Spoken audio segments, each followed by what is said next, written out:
सभी साथियों को जय भीम मिशन सेल्फ रिस्पेक्ट कीर्ति विद्रोही। साथियों, कैसे एक पढ़ी लिखी सक्षम महिला भी समाज के घिनौने रूप से बचने के लिए एक पुरुष नाम की विसाखी का सहारा लेती है। तस्लीमा नसरीन जी की बुक औरत के हक में के भाग 7 से इस बात को हम जानेंगे। लेखिका लिखती हैं, मैं उस समय 9वीं कक्षा की छात्रा थी। तब मेरी ऐसी कोई उम्र नहीं थी कि मैं मैदान में खेलने ना जा पाऊँ। किशोर किशोरियों के अड्डे पर जहाँ ज़्यादातर हम उम्र ही रहते हैं, जोर से हंसते हुए टेबल न पीट सकूं।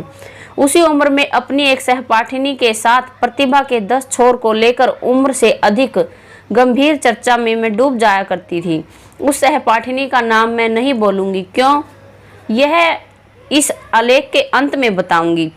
उस समय यदि मैं रविंद्रनाथ टैगोर को ख़त्म करती थी तो वह शेक्सपियर को पढ़ लेती थी।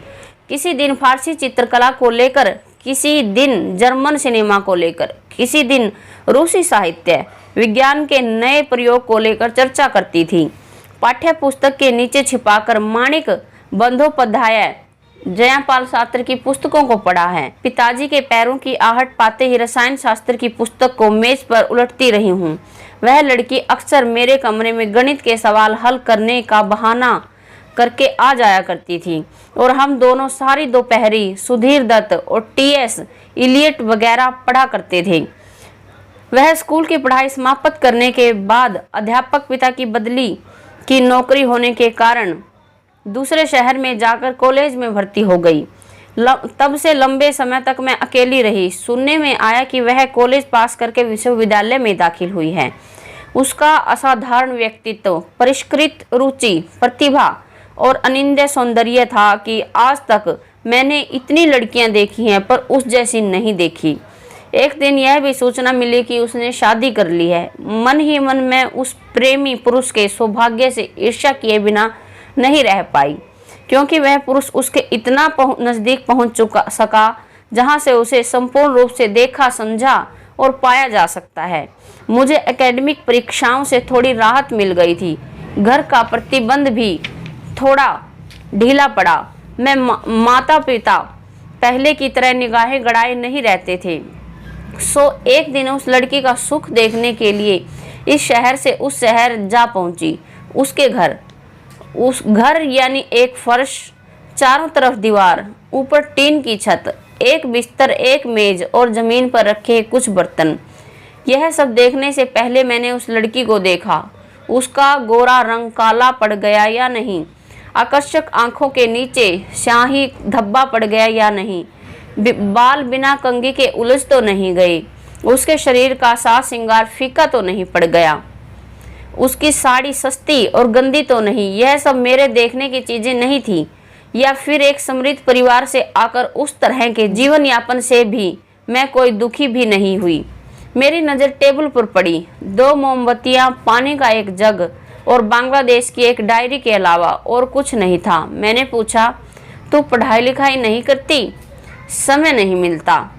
समय नहीं मिलता, ऐसा सुनाई पड़ा, जैसे समय ना मिलने का उसे कोई दुख भी नहीं है और समय मिलने पर भी वह उस काम को करेगी या नहीं, इस पर संदेह है।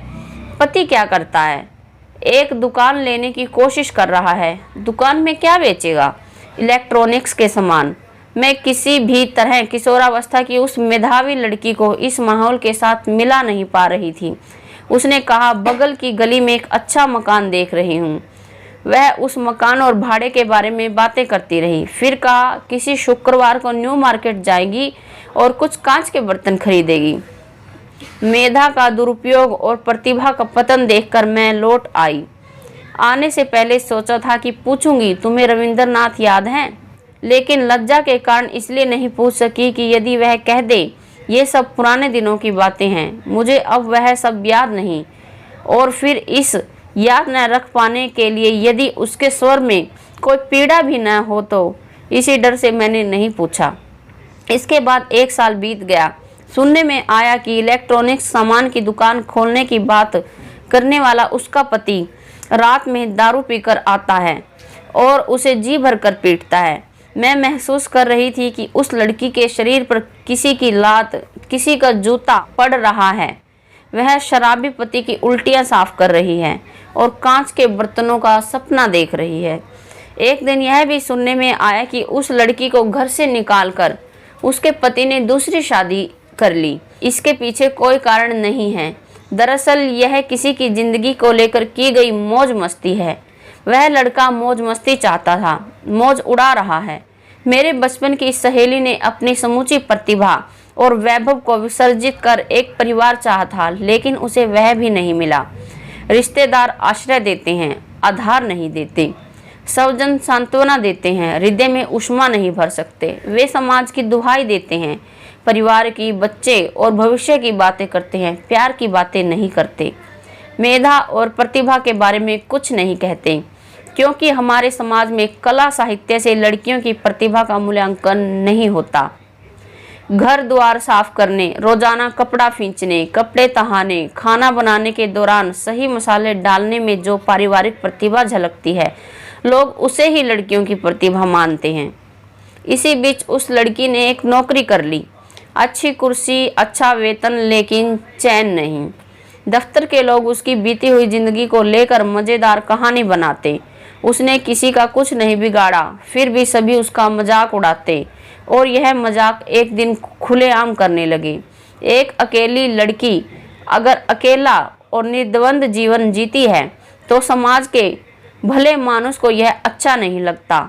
वे मौके की तलाश में रहते हैं कि कुछ न कुछ ऐसा घटे कि वे चटखारे लें। इस देश में सहज निर्मल आनंद का इतना अभाव है कि लोग केवल मजे की तलाश में रहते हैं, और वह भी विकृत कुंठित मजे की। आखिरकार उस लड़की ने फिर शादी की, बल्कि कहना चाहिए बाध्य हुई। उस आदमी के बीवी बच्चे सब हैं, उसी के दफ्तर का किरानी। उसने किराए पर एक घर ले रखा है, सप्ताह के 3 दिन यहाँ रहता है, बाकी 3 दिन पहली बीवी के पास। वह आदमी सुबह गर्मा गर्म भात खाकर सिर में सरसों का तेल डालकर दफ्तर जाता है, बाहर ही चाय नाश्ता करके शाम को घर लौटता है। फिर रात का खाना खाने के बाद करीब घंटे भर झाड़ू के तिनकों से दांतों में फंसे मांस मछली के टुकड़े कुरेद कर निकालता है और आखिर में बीवी को लेकर सोने चला जाता है। भौतिक विज्ञान विषय लेकर जिस लड़की ने विश्वविद्यालय की पढ़ाई की है, परीक्षा में अच्छा परिणाम लाने के लिए शिक्षक जिसे हमेशा उच्च शिक्षा के लिए प्रोत्साहित करते थे, वह मेधावी लड़की जिसने कभी मेरे बोध और विश्वास को समृद्ध किया, जिसके बारे में मुझे मालूम है कि इस शादी के बाद उसे कोई बुरा नहीं, पड़ोसी तिरछी नज़रों से नहीं देखा करते, निंदक निंदा नहीं करते, मानो एक जंजाल को रास्ते से उठाकर डस्टबिन में रख दिया गया है, इसलिए सब शांत हो गए हैं। इसके बाद मैंने जानबूझकर उस लड़की की खबर नहीं ली। एक दिन रास्ते में अचानक बहुत जाना पहचाना चेहरा देखकर मैं रुक गई। मैंने उसकी निर्लिप्त आंखों की तरफ देखा तो लगा ये दूसरी आंखें हैं। ये आंखें आदमी के घिनौने चेहरे को पहचानती हैं। अपने शरीर को लेकर उसे असहज महसूस करते हुए देखा। वह संतान धारण किए हुए है। मैंने पूछा, नौकरी कर रही है ना? उसने बताया, नहीं। मैंने तब समझ लिया कि एक किरानी के घर में नौकरी पेशा स्त्री का व्यक्तित्व बड़ा बेमेल लगता है, इसलिए गृह स्वामी के आदेश और सामाजिक कटाक्ष को महत्व देते हुए नौकरी छोड़कर उस लड़की ने दाम्पत्य जीवन को ही अपना लिया। एक बार लगा कि पूछूं, क्या तुम्हारे लायक इस देश में कोई लड़का नहीं था? दरअसल कई थे, नहीं थे ऐसा कौन कह सकता है। वे आए थे, अच्छी अच्छी प्रेम की बातें कह गए, लेकिन किसी ने शादी की बात नहीं की।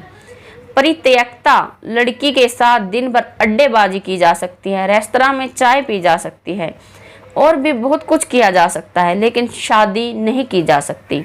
शादी के लिए वह जूठन जैसी लगती है। इससे अच्छा है एक अपढ़ और फूहड़ कुमारी कन्या के साथ शादी के मंडप में बैठना, लोग वाहवाही देंगे।